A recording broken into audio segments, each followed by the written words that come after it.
स्वागत है आपका एनएमएफ न्यूज में। मैं हूं आपके साथ शबनम। दुनिया इस वक्त मिडिल ईस्ट की आग में झुलस रही है। ईरान और इजराइल के मसाइले आसमान का सीना चीर रहे हैं। हर तरफ बारूद की गंध है। लेकिन इस खौफनाक जंग की आड़ में पर्दे के पीछे से एक ऐसा खेल हो गया जिसकी खबर से दुनिया हैरान हुई है। अगर आप समझते हैं कि जंग सिर्फ बम धमाकों से लड़ी जाती है, मिसाइलों से लड़ी जाती है, तो आप गलत हैं। असल जंग वो होती है जो बिना एक भी गोली चलाए किसी देश का वजूद मिटा दे। और आज रूस के साथ वही हो रहा है। जी हाँ, सही सुन रहे हैं आप। जिस वक्त इजराइल ईरान चल रहे हैं, युद्ध छिड़ा हुआ है, उस वक्त पर चीन के खुफिया निशाने पर रूस आ गया है। वही रूस जो ड्रैगन को अपना भाई समझकर गले लगाता रहा, उसी ड्रैगन ने रूस की गर्दन पर अपना जबड़ा कस दिया है। भारत ने बार बार रूस को आगाह किया।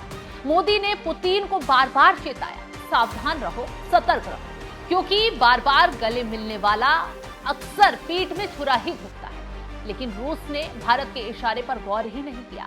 और अफसोस, रूस यूक्रेन के दलदल में ऐसा फंसा कि उसे चीन का असली चेहरा नजर ही नहीं आया।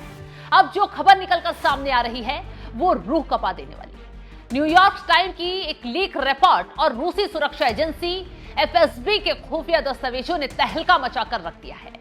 8 पन्नों का वो गुप्त दस्तावेज जिसमें रूस ने चीन को दोस्त नहीं बल्कि दुश्मन करार दे दिया है। जी हां, आपने सही सुना। जिस वक्त दुनिया को लग रहा था कि पुतिन और जिनपिंग नो लिमिट फ्रेंडशिप का दम भर रहे हैं, उसी वक्त रूस के अंदर एक खौफनाक डर का पल देखने को मिला। रूस की जमीन पर चीन के कब्जे का डर। चीन ने रूस की जड़ें उसी दिन काटनी शुरू कर दी थी जब यूक्रेन युद्ध की पहली चिंगारी भड़की थी। पिछले 3-4 महीनों में तो चीन ने रूस को चारों तरफ से ऐसे घेर लिया जैसे कोई शिकारी अपने शिकार को दबोचता है। रूस का वो इलाका जो उसकी शान है, व्लादिवोस्तोक, चीन से सीधे सीधे उस पर अपना दावा ठोक दिया है। 2023 में जब रूस यूक्रेन के मोर्चे पर खून बहा रहा था, तब बीजिंग के बंद कमरों में एक नक्शा तैयार हो रहा था। चीन के पर्यावरण मंत्रालय ने एक आधिकारिक मैप जारी किया जिसमें रूस के ऐतिहासिक शहरों को चीनी नाम दे दिए गए। व्लादिवोस्तोक और अमूर ओब्लास्ट के आइलैंड को चीन ने अपने विरासत बता दिया। ये वही इलाका है जहां से व्लादिवोस्तोक चेन्नई कॉरिडोर गुजरता है, जिसे भारत और रूस मिलकर अपनी किस्मत बदलने के लिए बना रहे थे। 2016 में जब प्रधानमंत्री मोदी पुतिन के साथ वहां गए थे, तब रूस ने दबी जुबान में अपना ये डर भारत से साझा किया था। रूस चाहता था कि वहां भारत का निवेश बढ़े ताकि चीन की गिद्ध जैसी नजरें वहां ना टिक पाए और कब्जा ना होने पाए। लेकिन चीन ने चाल चली, रूस के अहम इलाके पर कब्जा भी जमा लिया। आज हालात ये कि रूस के पूर्वी इलाके में चीनी राष्ट्रवादियों ने खुले तौर पर कहना शुरू कर दिया है कि हमें अपनी जमीन वापस छीननी होगी, हमें अपनी जमीन को बचाना होगा।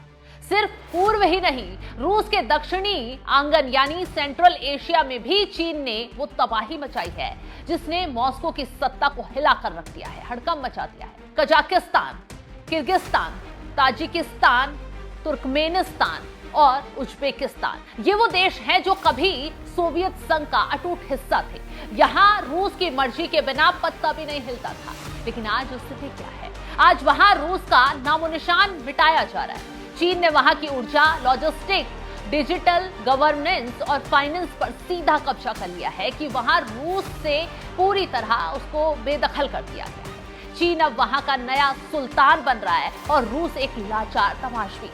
सबसे डरावनी बात तो यह है कि पुतिन ये सब जानते हैं कि उनकी एजेंसी एफएसबी चिल्ला चिल्ला कर ये कह रही है कि चीन हमारा सबसे बड़ा खतरा है, लेकिन रूस कुछ नहीं कर पा रहा। क्यों? क्योंकि रूस की अर्थव्यवस्था अब चीनी युआन की वैसाखियों पर टिकी हुई है। बड़े लेवल पर रूस के साथ चीन का व्यापार चल रहा है। रूस इतना मजबूर हो चुका है कि वो अपनी आंखों के सामने अपनी जमीन और अपना दबदबा छीनते देख रहा है, लेकिन कुछ नहीं कर पा रहा। और इतिहास भी गवाह है, ड्रैगन जिसे गले लगाता है उसे निगलने में देर नहीं लगाता। लेकिन अब सवाल यही है कि क्या रूस अब इस चक्रव्यूह से निकल पाएगा? क्या भारत एक बार फिर अपने पुराने दोस्त को इस बर्बादी से बचा पाएगा? क्योंकि सच तो ये है कि अगर रूस को कोई बचा सकता है तो वो है सिर्फ और सिर्फ हिंदुस्तान, वरना चीन और रूस की ये नो लिमिटेड फ्रेंडशिप रूस के अंत की शुरुआत साबित होने वाली है। क्योंकि जिस तरीके से चीन का कब्जा शुरू हो गया और रूस कुछ नहीं कर पा रहा है, तो वाकई में उसे दोस्त की जरूरत है और अगर भारत साथ खड़ा हुआ तो चीन को वहां से खदेड़ भी दिया जाएगा। तो फिलहाल इस खबर को लेकर आप क्या कुछ राय रखते हैं कमेंट बॉक्स में जरूर बताइएगा और तमाम बड़ी खबरों की अपडेट के लिए आप हमारे साथ जुड़े रहें। नमस्कार।